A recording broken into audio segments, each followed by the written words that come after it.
team.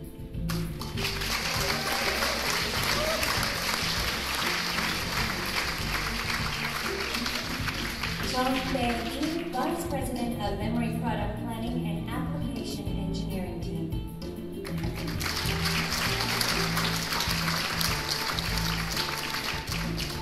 Seinem, Vice President of Brand Product Marketing Group.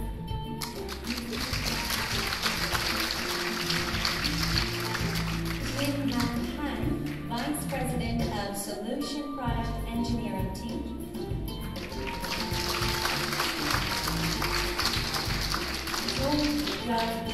Vice President of Software Development Team.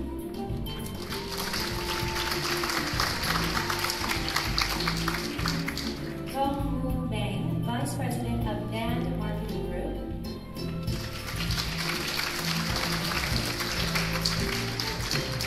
And last but not least, Jim Elliott, Vice President of Memory Marketing.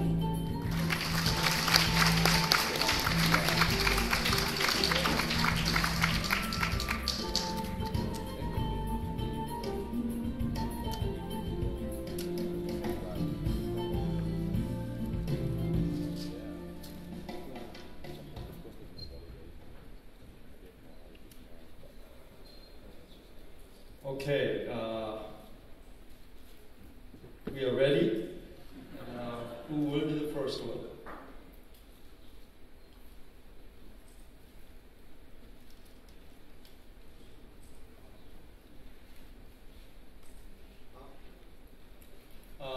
Could you somebody bring the mic over there?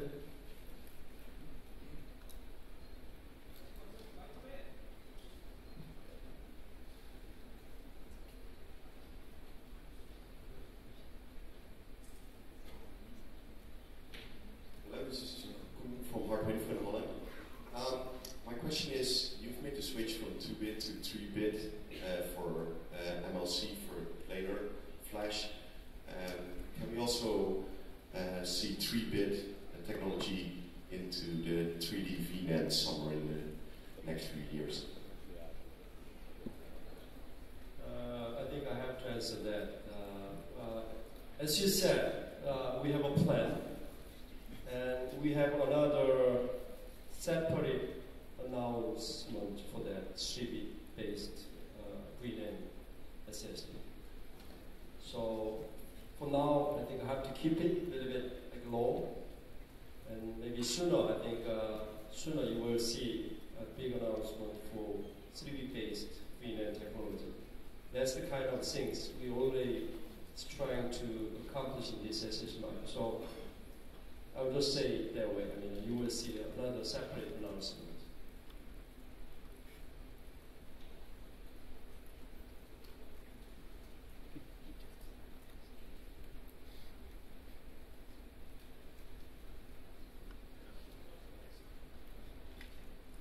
Who's next? This is Chris Ryan from Thompson. I guess in a similar vein, I would wonder, isn't it possible to do advancements from VNAND that it could enable theoretically the first commercial application of 4-bit per cell flash? I mean, is that reasonable to expect? I mean, is it something? I mean, obviously density is important. Jim, what will you say about that? I'm number 8. So I think, there was a lot of buzz when we went from SLC to MLC and then from MLC to TLC. And I think what you're talking about is QLC, is that correct? I think, to really look at it at a high level, you look at some of the endurance levels that 3D VNAND offers. And then the question is, what is enough endurance if you go from, single bit to MLC to 3-bit and then theoretically to 4-bit. So I think it's going to be a question of, can we nail down that type of technology, and then can we get that endurance level at just the right sort of level in order to bring that to the commercial state. But I think as U.S. Kim said, we'll probably be saving that announcement for a separate event. You have to ask that question after our announcement.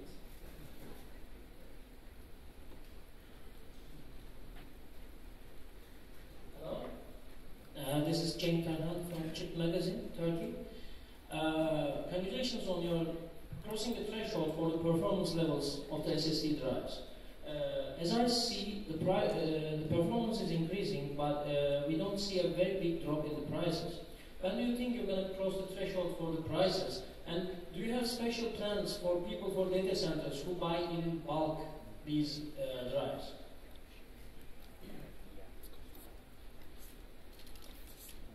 I'm not sure about what should be the threshold for price for like a conversion from HDD to SSD. But as you can see from our efforts, we always try to keep, improve the performance level. I think that's the first thing we have to do. And also, together with that performance enhancement, we always try to offer best competitive cost to our market. I think that's my price threshold, whatever. But what do you mean by the data center for bulk? Could you say it again? Do you have special plans for the data centers who buy these disks in bulk in very large quantities, so that the prices will drop? Naturally, the performance of the data center will increase with less money.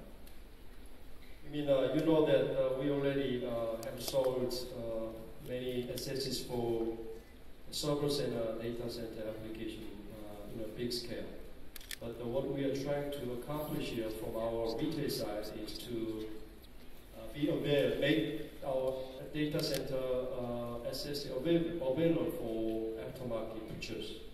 So I think if there is some medium size of volume requirement, I think we are ready to offer in bulk. Thank you.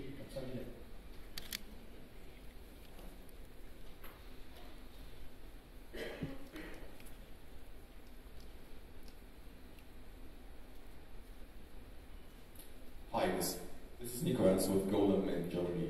Actually, I have three very little questions. First off, the packaging of my review sample says 5-year warranty. What made you change your mind to 10 years at the last moment? Second, will the current 850 Pro ship with the current hardware or at the current firmware? And third, what will be the next application that we see 3D VNAND on the part-time SSDs? Thank you. Who was the last one?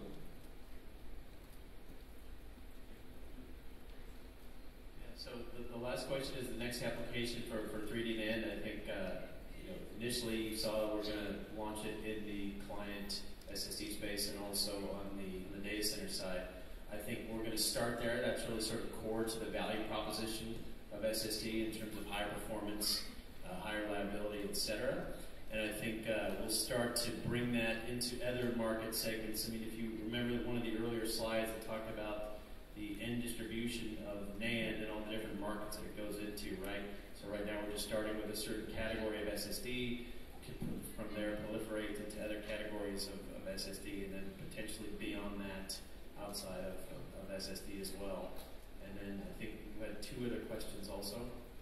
Yeah, the other one was, will the 850 Pro ship with the current firmware that we had in our labs? And the other question was, what made you change your mind at the last minute to go from 5 years to 10 years warranty? That's the first one. We had like a 5-year warranty policy for the high-end 840 Pro and a 3-year warranty for 840 Evo. When we tried to introduce 850 Pro, initially we just thought about like just extending 5-year warranty as we did for the 840 Pro.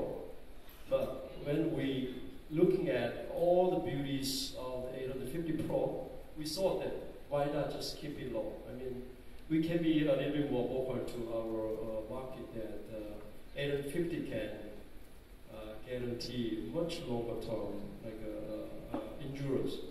So I think that is our bold approach and kind of confidence in our the product reliability on the 850 Pro. I think that's the simplicity that we decided to just go with 10-year warranty. I think that can be my answer to your question. And there was a firmware question. Can you repeat that? Sorry, we're going to take your questions one at a time. What was the firmware question? Sorry for taking so much time. Will the drives ship with the current firmware that we have in our labs? Or will you be providing updates until July 21st?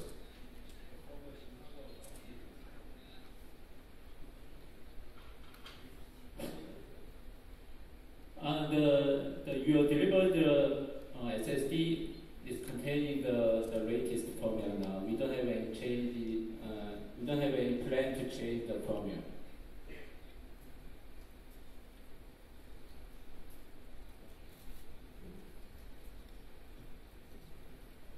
예전은 한국의 디지털 릴레이 한전 회사인데요. 답변은 영어로 해주셔도 될 것 같습니다. 지금 수직 현재 랜드 플래시는 삼성전자가 양성을 하고 있는 걸로 알고 있는데, 도시바, 마이크로 네온 프로세서도 이제 하려고 하는데 시간이 좀 많이 걸릴 것 같은데요.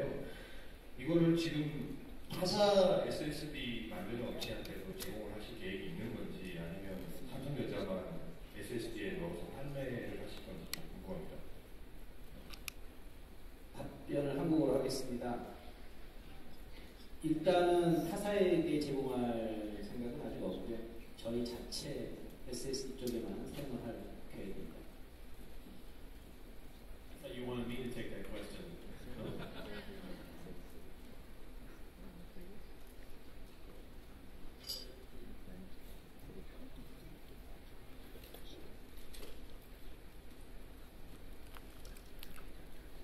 I'm from Disneyland, China. One question about data center product. Capacity is 1K advantage for 3D VNAND and TLC, but your 845 DC Evo and Pro is less than 1 terabyte, but your competitor can reach 2 terabyte and 4 terabyte. That reason is because this product is focused on small business, or you have another plan? Yes, we have a plan for the higher density of the data center SSD, and end of this year we will launch we developed 2 terabyte SSD for the data center, and next year we are moving to the 4 terabyte.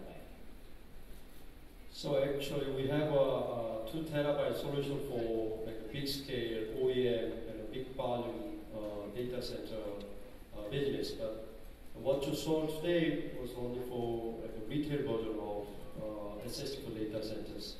So now we have a 1 terabyte as a max. But as you heard from Dr. Mann, that we have a maximum 2 terabyte available for data centers.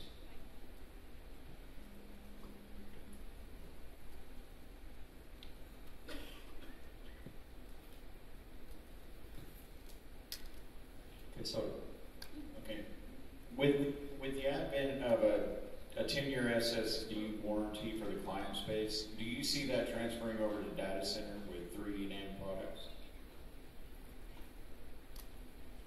Thank you so much for data center. We do not consider the 10-year warranty for data center, only 5-year warranty for data center at the moment.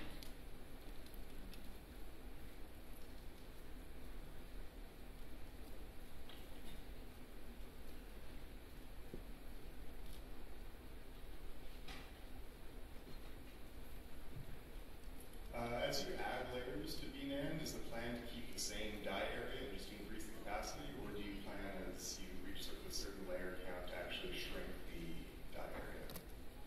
The beauty of VNAND is that we can maintain the die area, and at the same time we can increase the number of layers. So die size will be almost the same in the future, but the density will be increased a lot. Since you brought up the stats, how high can you go? That's a billion-dollar question, actually.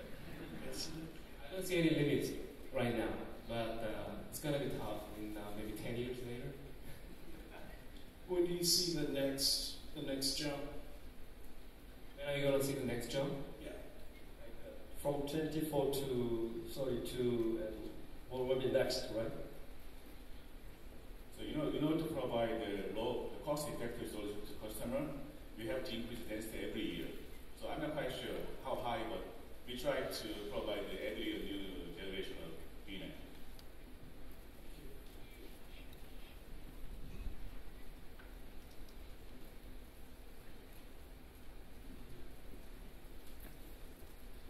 Is there any correlation between the amount of layers and performance, since you're having 24 layers on the enterprise product and 32 for desktop? Our design goal is to maintain at least the same performance, although we have different stacks of layers. But at the same time, we can come up with more advanced architecture and control solution and firmware. So we believe that you can see more performance increase every generation. And one comment is that the benefit our 24-layer VNAND provide 2x to 10x endurance. By application, our industry is scalable, so we are going to provide also data center product with 32 layers soon, so sometime next year.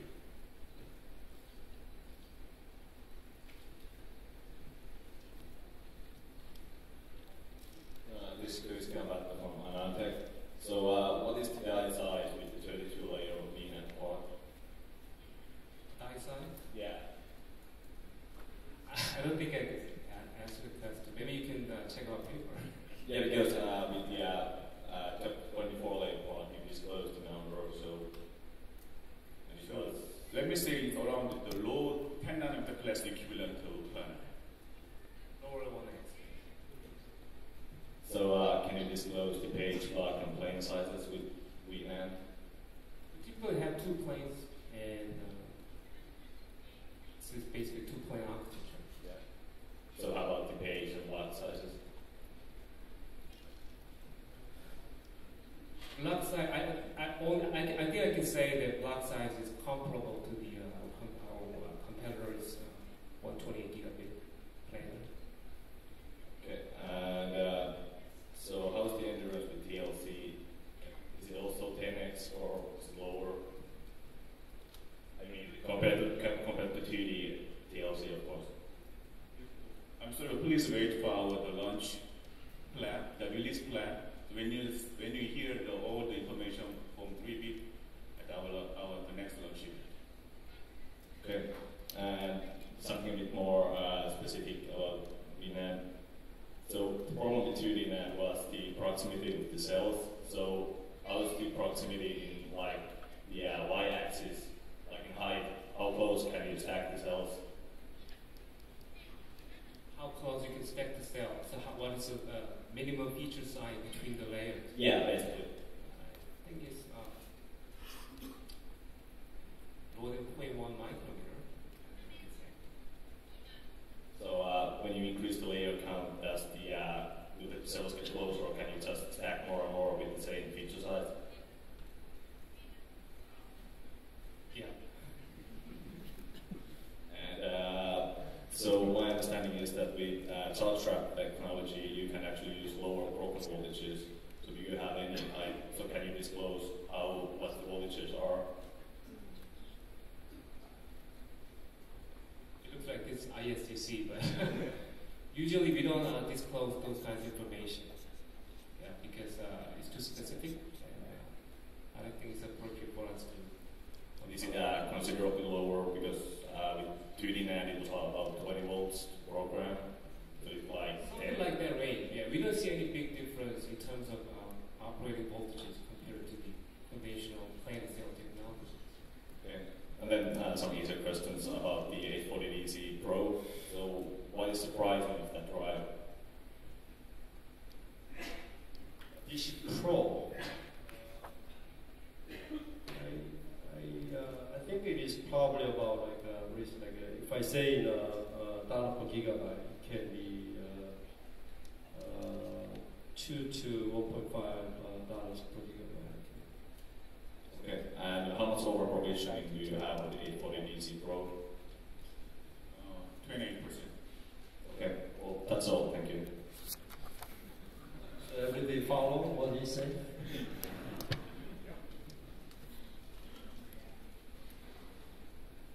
Hi, my name is Gustav from Nordic Hardware in Sweden. I have a few, actually specified PE cycles for the 32-layer VNAND, and the other one is, I know that the 24-layer VNAND was 128 gigabit NAND dice. Is it the same size for the 32-layer, or is it bigger or smaller? VNAND is much smaller. And I think it is our policy not to disclose the exact P cycle. All we can say to customers is that we can guarantee TBW, total bytes written. In this case, 850 Pro can support at least 150 terabytes over the lifespan of the device. Comparing 840 Pro, 840 we provide the 73 TBW and double the TBW from 840 Pro. Okay, how about the size of the NAND dice? Are they still 128 gigabits, or are they still smaller or larger? And what is it if it's not 128 gigabits? As for this 850, we use 86 gigabits VNAND. So it's smaller than, in terms of density, it's smaller than the 128. Okay, thank you.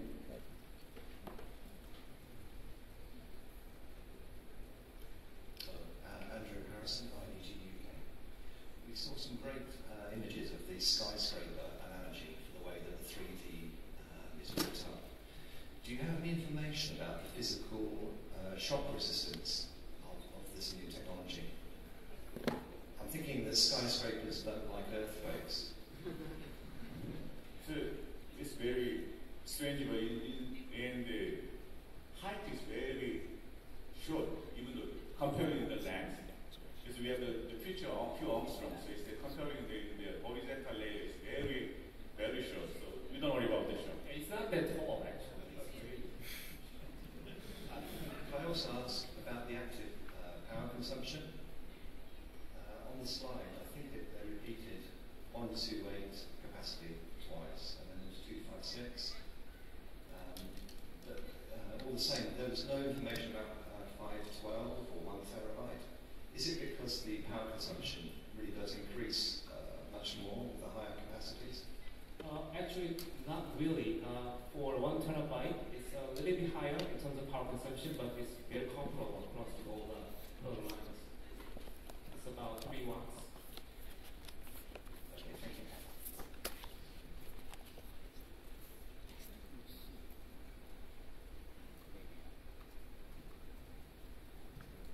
Hi, it's Greg Paul from Develop 3D. You've improved the endurance of the 850 Pro, but for some workstation applications, workflows like simulation, this might not be enough. Would you recommend one of your DC products for workstation users at all? So, please repeat your question again. He's asking if the endurance that's available in the 850 Pro isn't enough for certain maybe high-end workstation type applications. If we would recommend one of the data center versions of the drive for client.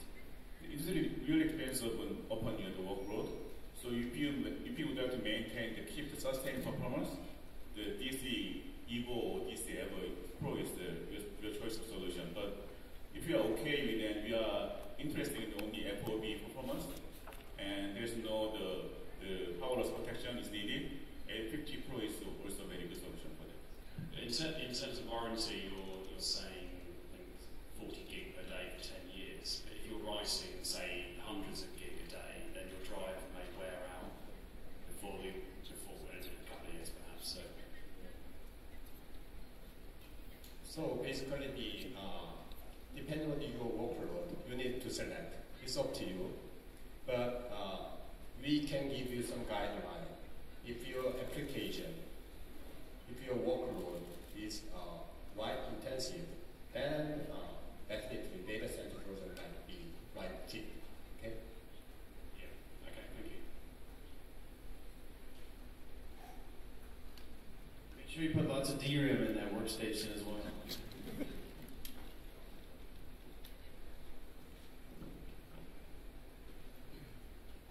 Hi, I was just wondering, in your presentations today, you talked about cell-to-cell interference and the interface bottleneck.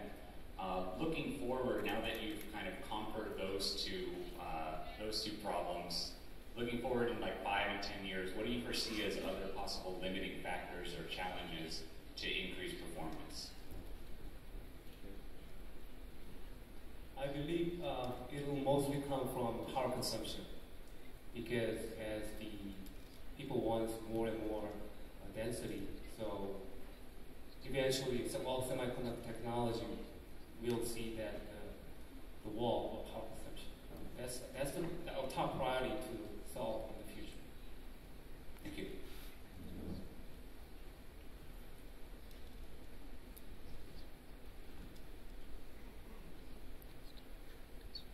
I think this year's question is very techy. It was a little bit different from last year. Hello again. My other question would be, are you going to use this VNAND technology in your other line of products? For example, are we going to see in the near future televisions, tablets, or other stuff with terabytes of storage installed inside? Yes, currently we think that the current capacity of the 3D VNAND is sufficient for the SSD application. Next year, we are moving to the mobile storage they used for the smartphone or tablet.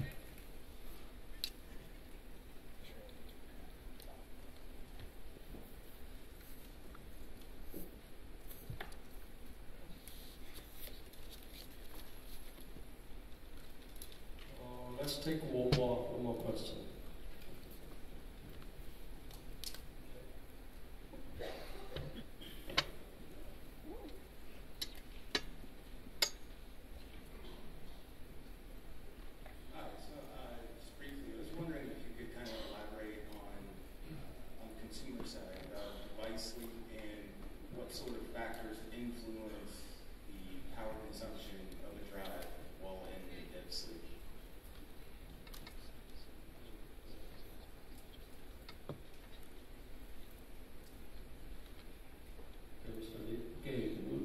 SSD goes into the device mode, we just power on the DRAM. So DRAM power consumption give an effect to our noise to the power number. Does that answer your question? Sure. I don't really know. I've seen wildly varying. I've seen the power consumption of drives and depth sleep vary wildly based on factors that I don't really understand. It's kind of hard to put your finger on, so it's kind of all up here. Figured, hey, you guys would know, right? Okay. I think this is right. Okay. I think that's going to wrap up our Q&A session right here. Thank you so much for your insightful comments.